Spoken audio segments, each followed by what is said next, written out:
The first time she asked, it wasn't romantic. It was desperate.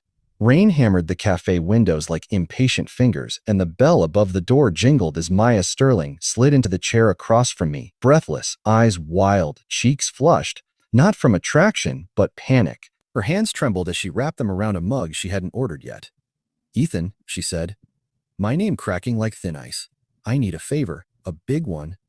I'd known Maya for 3 years, coworkers turned friends, the kind who shared late-night takeout and sarcastic jokes but never crossed invisible lines. She was sharp, ambitious, and stubbornly independent. Seeing fear in her eyes felt wrong, like a glitch in reality. "On what kind of favor?" I asked carefully. She leaned in, lowering her voice as if the rain itself might be listening. "Can you pretend to be my boyfriend for a while?" I laughed. Not because it was funny, but because it was absurd. I raised an eyebrow. "Do we have to kiss too?" She didn't laugh back. That's when I knew this wasn't a joke. And whatever she was running from, it was close. It started 2 hours earlier, though I didn't know that yet. Maya worked in marketing at the same firm as me, but unlike me, she came from money. Old money. Old money. The kind with traditions, expectations, and family dinners that felt more like board meetings. Her parents, especially her father, Richard Sterling, believed success was inherited, not earned. Maya had spent her entire life as proving otherwise. When she called me that afternoon, her voice was tight. "Can you meet me after work, please?" I said yes without hesitation. Now, sitting across from her in the dim cafe, I waited. She exhaled slowly. My parents are coming to town tonight." That doesn't sound like a crisis," I said gently. "A crisis?" I said gently. "It is," she replied. Because they think I'm dating someone." I frowned. "You are?" No. I lied. I opened my mouth, then closed it. Why? Because my father has been trying to set me up with his business partner's son for years. Adrian Cole. Perfect resume. Perfect manners. Zero soul. Her jaw tightened. I told them I was seeing someone, so they'd back off. And now they want to meet him, I guessed, on morrow. Dinner. Their hotel. Black tie. I whistled softly. That escalated fast. She nodded, eyes shining. I just needed time. A few weeks. But now, her voice wavered. "If I don't show up with a boyfriend, they'll know I lied. And if they know I lied, they'll push harder. I can't do that again, Ethan. I can't live my life on their terms." I leaned back, processing. "Why me?" Her answer was immediate. "Because you're real. Because you don't want anything from me. And because," she hesitated, "you won't try to control me." The cafe felt suddenly too quiet. "This is a bad idea," I said. "I know," she replied, "but it's the only one I have." I looked at her, really looked. The woman who had worked late nights beside me, who celebrated small wins, who hid her loneliness behind sarcasm. Few hid her loneliness behind sarcasm. She wasn't manipulating me. She was asking for help. "How long is a while?" I asked. 2 weeks," she said quickly. Maybe 3. "And what happens after?" We break up," she said. Clean. Simple." I snorted. Fake relationships are never simple." She gave a weak smile. Please." The rain grew heavier. I sighed. Fine, but we set rules." Her shoulders sagged with relief. "Anything. No lying to each other," I said. "I know making me look like a jerk. And if this starts to get messy, we stop," she finished. Immediately. I nodded. "A deal." He nodded. "A deal." She extended her hand like we'd just signed a contract. I shook it. Neither of us noticed how long we held on. The first challenge came sooner than expected. Her parents arrived with Adrian. Dinner was held in a private room overlooking the city skyline, all glass and gold and judgment.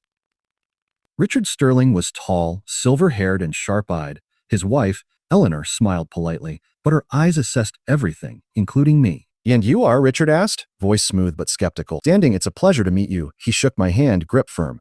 "What do you do, Ethan?" "I work in marketing analytics." Richard nodded. "Respectable. Not impressive, but respectable. I take it." Maya slipped her arm through mine, fingers tightening slightly. "Ethan and I met at work," she said. "He keeps me grounded." Her mother smiled. How sweet. Adrian Cole watched us silently, his gaze sharp. He was handsome in a polished way, but there was something cold about him, calculating. As the night went on, questions piled up. How we met, our favorite trips, our future plans. We stumbled once. She said Italy, I said Spain, but recovered quickly. Still, I could feel the tension coiling tighter with every minute. Then Richard leaned back and smiled thinly. "So," he said, "when do you plan to propose?" Maya stiffened. I felt her breath hitch. I smiled. "We're taking our time." "A time," Richard repeated, "is a luxury." Maya squeezed my hand. That's when Adrian spoke. Funny, he said casually. I ran a background check on Ethan. Didn't find much.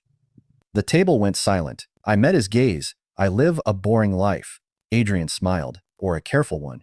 Maya stood abruptly. Excuse us. She pulled me out onto the terrace, city lights blurring behind her. I'm sorry, she whispered. I didn't think. It's okay, I said. But he suspects something. She nodded, swallowing hard. We have to be convincing. She looked up at me, eyes searching. Kiss me, she said. I blinked. What? Watching, she whispered. I hesitated for half a second. Then I leaned in. The kiss was supposed to be fake. It wasn't. He wasn't. Her lips were warm, hesitant at first, then certain. For a heartbeat, the world narrowed to that single point of contact.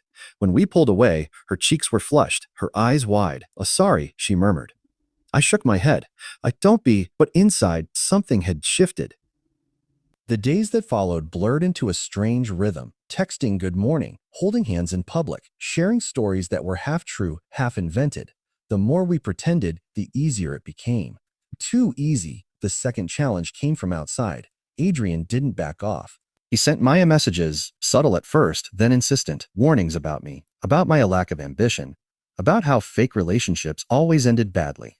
Maya tried to ignore him. Then her father called. I don't trust him, Richard said bluntly. Be careful, Maya argued, fought. Drew boundaries she'd never drawn before, and took a toll.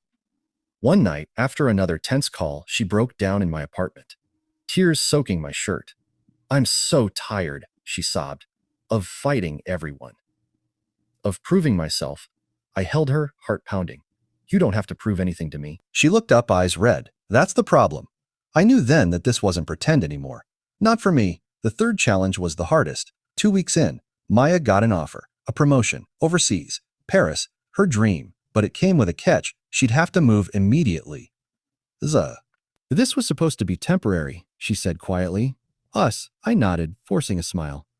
Then it ends here. She studied me. Is that what you want? The question hung between us. No, I admitted. But I won't stand in your way. She reached for my hand. What if I don't want to go alone? Go alone.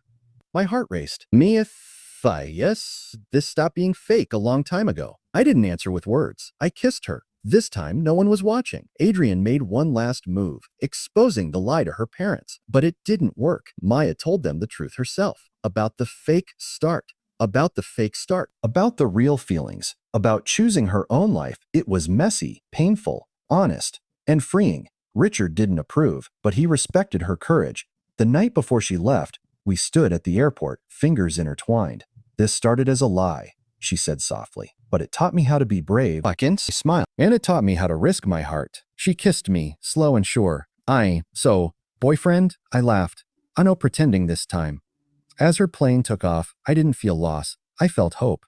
Because sometimes, the thing you fake long enough becomes the truth you were afraid to admit. And sometimes, pretending is the first step toward becoming who you're meant to be.